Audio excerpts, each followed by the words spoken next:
Brain ये दिख रहा है आपको, इसमें ब्रेन का ये वाला इसका फेस है, देखिए ना ये ब्रेन इसका फेस है ना, तो ये अगला हिस्सा को हम लोग कहते हैं फ्रंटियल पार्ट। ये अगला हिस्सा जो हो जाता है इसे हम लोग क्या कहेंगे, फ्रंटियल पार्ट कहते हैं। तो क्योंकि ये फ्रंट का हिस्सा है इसलिए हो गया फ्रंटियल ब्रेन। और ये वाला हो जाता है ना मिडिल पार्ट, और ये वाला होता है बैक पार्ट। टोटल ब्रेन के 3 भाग हो जाते हैं। देखिए अब शकल से देखिएगा, उसका शकल उधर है। सबसे बड़ा भाग कौन सा होता है, फ्रंटियल ब्रेन।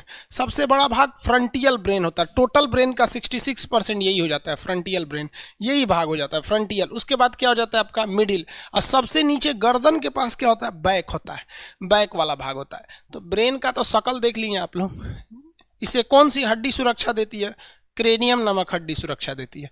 अब हम यहाँ आते हैं अपने टॉपिक पर। यहाँ आपको बता देते हैं ब्रेन का 3 हिस्सा हो गए ब्रेन के। पहला बोलेंगे तो अग्र मस्तिष्क, यानी फ्रंट वाला पार्ट, अग्र मस्तिष्क। अग्र मतलब होता है फ्रंट पार्ट, अग्र मतलब अगला भाग अग्र।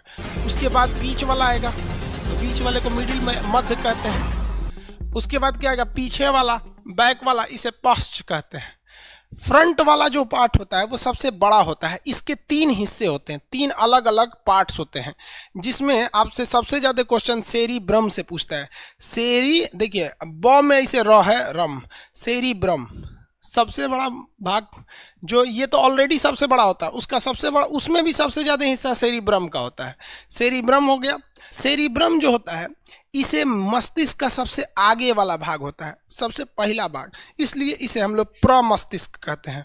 प्रमस्तिष्क। अरे मस्तिष्क कैसे लिखाएगा देख लीजिएगा, ठीक से लिखा है कि नहीं, अपना समझ जाएंगे। मस्तिष्क ये टोटल ब्रेन का 2/3 पार्ट होता है, यानी लगभग परसेंटेज में बात करेंगे तो 66% भाग होता है।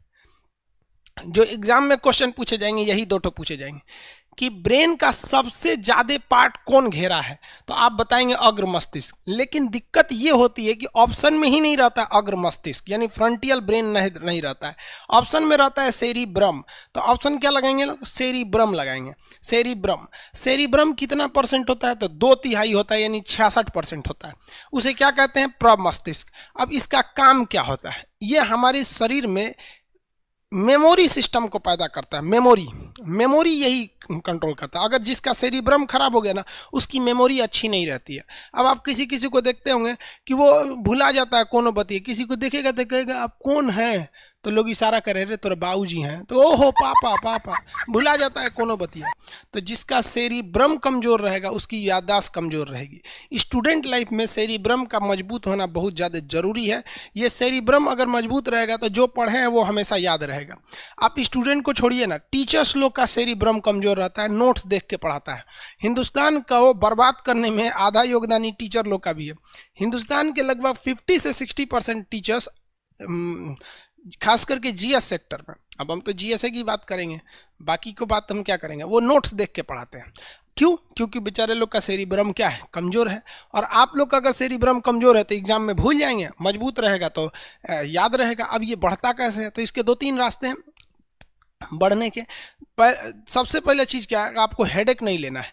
आप देखेंगे लड़का सब ना 2-4 चीज़ें ही हमेशा सोचते रहता है, लड़की सब भी लड़का सब भी, कि कोनो लड़की के पीछे पटेले रहेगा, उसको सोचेगा ऐसे करेगी वैसे करेगी। चाहे वो सोचेगा ब्याह हो जाता तो कितना अच्छा रहता, हमारी ज़िंदगी दूसरी हो जाती, हम दोनों एक हो जाते, फिर 3 हो जाते हैं। रे पगला कहीं का है, ये प्यार मोहब्बत कुछ नहीं होता है। इस प्यार मोहब्बत का मेन कारण है ये हाइपोथैलेमस का, आगे समझाएंगे। तो जिन लोगों के अंदर कुछ खास चीज़ें सोचते रहते हैं, फैमिली को सोचेंगे कि इनको क्या होगा, आप देखिएंगे ना 8-10 टॉपिक होगा, आप उसी के बारे में सोचते होंगे। लड़की से भी सोचिए कि हमारा खूब अच्छा लड़का मिलता, ओहो कितना ध्यान रखता, हमारी हाथ में खुदे मेहंदी लगा देता, उठा के चाय ले आके पिलाने देता, बकलोल कहीं कैसा लड़का मिलेगा वहाँ पे। हाँ, तो ये सब चीज़ जितना सोचेंगे सुनो, उनका सेरिब्रम कमज़ोर होगा और उनकी याददाश्त कमज़ोर होती जाएगी। तो इसलिए हमेशा दिमाग को एक फिक्स एरिया में मत जाने दीजिएगा, उसी को दिन रात सोचते रहता है। 8-10 टॉपिक है, आप उसी को सोचते रहते हैं, तो ये सेरिब्रम कमज़ोर हो जाएगा। सेरिब्रम को एकदम दिमाग को फ्री रखिए, कुछ नहीं, हमेशा इसको बिजी रखिए, नए नए चीज़ में बिजी रखिए। ये ना कि अकेले में बैठ के कुछ सोच रहे हैं, कुछ भी नए नए चीज़ में बिजी रखिए। अब इसमें क्या, कुछ लोग पबजी खेलते हैं या फ्री फायर खेलते हैं, कुछ गेम खेलते रहते हैं, तो उनका दिमाग ये कहीं और लग रहा है, बस सेरिब्रम का दूर एक को कम है, ज़्यादा काम मत करो, इसलिए उनका दिमाग कमज़ोर हो जाता है। तो पूरी मेमोरी पावर किस पे डिपेंड करती है, सेरिब्रम पर। और अगर आपका मेमोरी अच्छा है ना तो आप सवालों को पूछेंगे, क्यों, क्योंकि पिछला चीज़ याद रहेगा तभी ना अगला चीज़ को खोजेंगे। तो मेमोरी, हिंदी में कहते हैं स्मृति, और जिज्ञासा, जिज्ञासा मतलब ईगरनेस होता है, कुछ सीखने की क्षमता, ये किस पे डिपेंड करती है, सेरिब्रम पर डिपेंड करती है। अगर सेरिब्रम अच्छा है तो आपकी मेमोरी अच्छी है, सेरिब्रम गड़बड़ है तो आपकी मेमोरी गड़बड़ हो जाएगी। देखिए दवा वगैरह इसके लिए नहीं आती है, सब ब्रेन के लिए ज़्यादा दवा वगैरह नहीं आती है।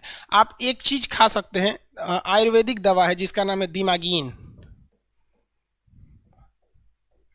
ये आयुर्वेदिक दवा है हमदर्द की, टेस्ट भी अच्छा रहता है, च्यवनप्राश की तरह होता है।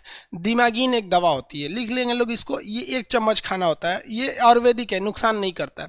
1 चम्मच खाइए और ठीक ठाक से रहेंगे, बाल वाल नहीं झड़ने देता है, क्योंकि दिमाग पे टेंशन लेंगे तो ये होगा। अरे बेवकूफ़, दिमागीन का नाम इंग्लिश में क्या लिखना है रे बेवकूफ़ कहीं का, दिमागीन ले, इसीलिए बोलते हैं सीबीएसई वाला लोल होता है सब। अरे बाबू, हिंदी में लिखेंगे राम चाहे इंग्लिश में लिखेंगे राम, क्या अंतर हो जाता है, पूरे सीबीएसई वाला है। दिमागीन हो गया, दिमागीन हो सकता है बंगाल का है, होगा, बंगाल वाले लोग हिंदी बहुत कमजोर होती है। तो आपको आई होप ये वाला